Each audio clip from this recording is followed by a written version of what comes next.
오늘 본 말씀 16절에서 다윗은 주여 나는 외롭고 괴로우니라고 주님께 기도합니다. 여기서 외롭고 괴롭다라는 말은 이 세상 한복판에서 그 누구도 의지할 수 없는 홀로 남겨진 상태를 표현한 말입니다. 대적들과 원수들의 공격은 다윗의 삶 속에 폭풍과도 같은 외로움을 그리고 고통을 야기시켰습니다. 그러나 아무리 애를 쓰고 노력해 보아도 그 외로움과 고통은 도무지 물러가질 않습니다. 하지만 그럼에도 불구하고 다윗은 여전히 낙심하지 아니하고 하나님 앞에 간절한 마음으로 기도합니다. 다윗은 오직 하나님께서 베풀어 주시는 긍휼과 은혜만을 바라봅니다. 그래서 그는 16절의 하반절에서 이렇게 기도합니다. 내게 돌이키사 나에게 은혜를 베푸소서. 다윗은 알고 있었습니다. 하나님께서 은혜를 베풀어 주시기만 하면 현재의 모든 고난과 어려움을 벗어날 수 있다는 사실을 말입니다. 다윗은 알고 있었습니다. 하나님께서 은혜를 베풀어 주시기만 하면 내 마음속에 있는 모든 외로움과 괴로움도 다 떠나간다는 사실을 말입니다. 그리고 다윗은 알고 있었습니다. 하나님께서 은혜를 베풀어 주시기만 하면 하나님께서 강한 능력으로 완전한 구원을 허락하신다는 사실을 말입니다. 그래서 그는 하나님 앞에 간절한 마음으로 기도합니다. 너무나도 외롭고 괴롭다 하여도 그는 포기하지 않고 주님께 기도합니다. 왜냐하면 하나님께서는 주님 앞에 부르짖는 자기 백성의 기도 소리를 반드시 들어주시고 응답하시는 분이시기 때문입니다. 오늘 본 말씀은 외롭고 괴로운 상황, 대적들로 말미암아서 아무 힘도 쓸 수 없는 아주 고립된 그러한 상황 속에서 다윗이 드렸던 기도가 나옵니다. 이 시간 오늘 본 말씀을 통해서 우리는 언제 어느 때에 하나님 앞에 기도로 나아가야 하는지 본 말씀을 중심으로 함께 살펴볼 수 있기를 원합니다. 첫째는 고난이 다가올 때에 기도하십시오. 16절로 17절 말씀을 함께 읽어보겠습니다. 시작. 주여 나는 외롭고 괴로우니 내게 돌이키사 나에게 은혜를 베푸소서. 내 마음에 근심이 많사오니 나를 고난에서 끌어내소서. 아멘. 17절에서 다윗은 내 마음에 근심이 많사오니라고 하나님께 호소합니다. 여기서 다윗이 경험하는 근심은 인생 속에서의 막연한 걱정이나 추상적인 느낌의 그러한 걱정스러운 마음을 말하는 것이 아닙니다. 당시 다윗은 대적들로 말미암아 실제적인 고통 속에 있었고 그로 말미암아서 감당할 수 없는 괴로움 속에 놓여 있었습니다. 다윗의 주변 상황은 더 이상 나빠질래야 나빠질 수 없을 만큼 바닥을 향해 나아가고 있습니다. 이로 말미암아 다윗의 몸과 마음과 영혼은 끝없는 나락으로 떨어지고 말았습니다. 하지만 이때의 다윗은 17절의 하반절에서 하나님께 이렇게 기도합니다. 나를 고난에서 끌어내소서. 여기서 끌어내소서라는 단어는 하나님께서 자기 백성과 맺은 그 언약을 기억하면서 그 백성을 주님의 인자심과 긍휼로 건져내신다는 의미가 포함되어 있습니다.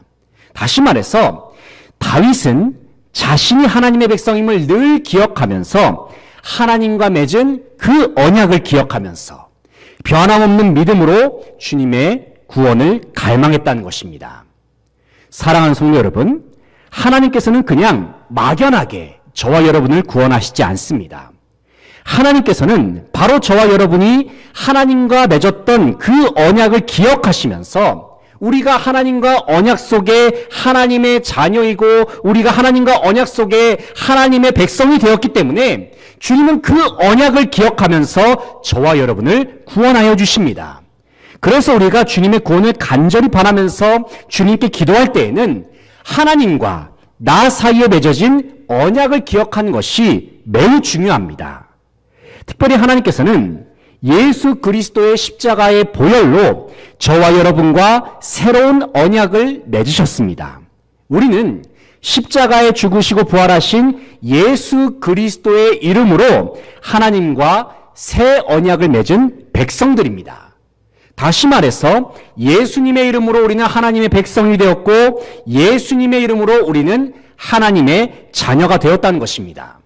그리고 하나님께서는 주님과 새로운 언약을 맺은 저와 여러분을 지켜주시고 구원하여 주시겠다 말씀하십니다. 바로 그 새로운 언약을 맺은 하나님께서 맺으신 그 언약 때문에 말입니다.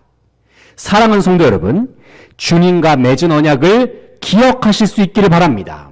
그래서 고난 중에서도 그 언약을 기억하시는 주님께 기도하면서 하나님의 구원을 경험할 수 있는 저와 여러분 되시기를 간절히 바라고 소망합니다. 둘째는 하나님의 은혜가 필요할 때에 기도하십시오. 18절로 19절 말씀 함께 읽겠습니다. 나의 곤고와 환난을 보시고 내 모든 죄를 사하소서. 내 원수를 보소서. 그들의 수가 많고 나를 심히 미워하나이다. 아멘. 18절에서 다윗은 나의 곤고와 환난을 보시고 내 모든 죄를 사하소서 말씀합니다. 여기서 다윗은 고난 중에서 하나님 앞에서 자신의 죄와 허물을 고백하면서 용서를 구하고 있습니다. 다시 말해서 다윗은 현재 대적들로부터 받는 어려움들이 자신의 죄악 때문에 발생했다고 그렇게 하나님 앞에 고백하고 있습니다.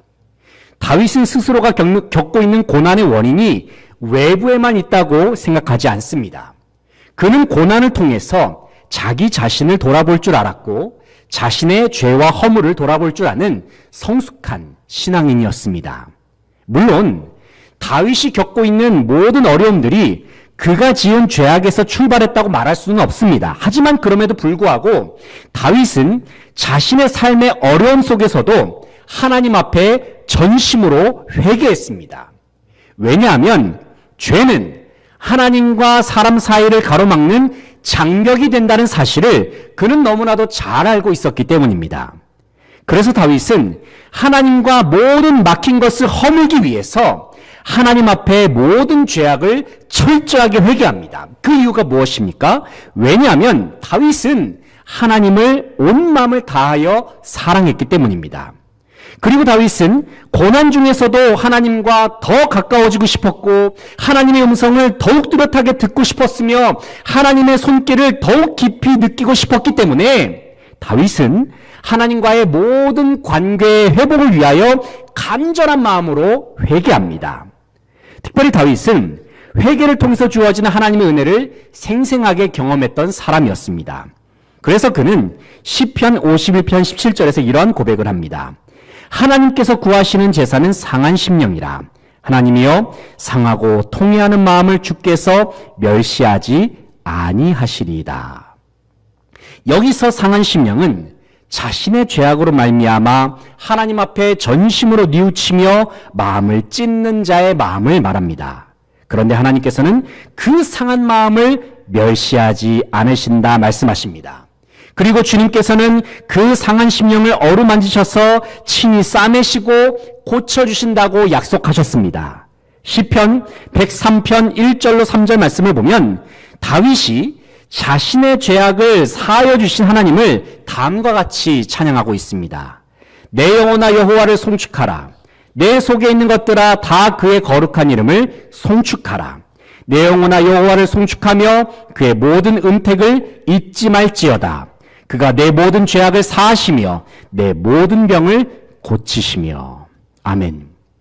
사랑하는 성도 여러분, 하나님께서는 다윗과 같이 하나님의 은혜를 구하면서 주님 앞에 마음을 다하여 기도하며 간구하는 자들의 기도를 반드시 응답하여 주십니다. 그러므로 주님의 은혜가 필요한 모든 순간에 전심으로 주님께 모든 것을 아뢰면서 나아갈 수 있는 저와 여러분 되시기를 간절히 소망합니다. 셋째는 피난처가 필요할 때에 기도하시기 바랍니다. 20절로 22절 말씀, 20절에서 22절 말씀을 함께 읽겠습니다. 내 영혼을 지켜 나를 구원하소서. 내가 주께 피하오니 수치를 당하지 않게 하소서.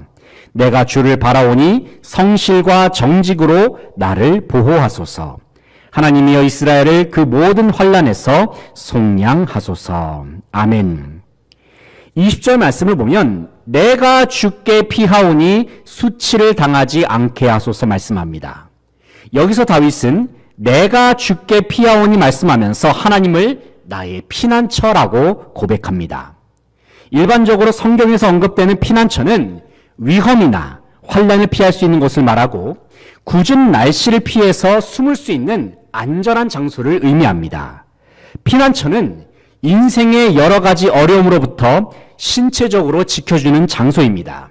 그뿐만 아니라 사람이 피난처로 피하게 되면 마음의 안정까지도, 영혼의 안정까지도 얻을 수 있습니다.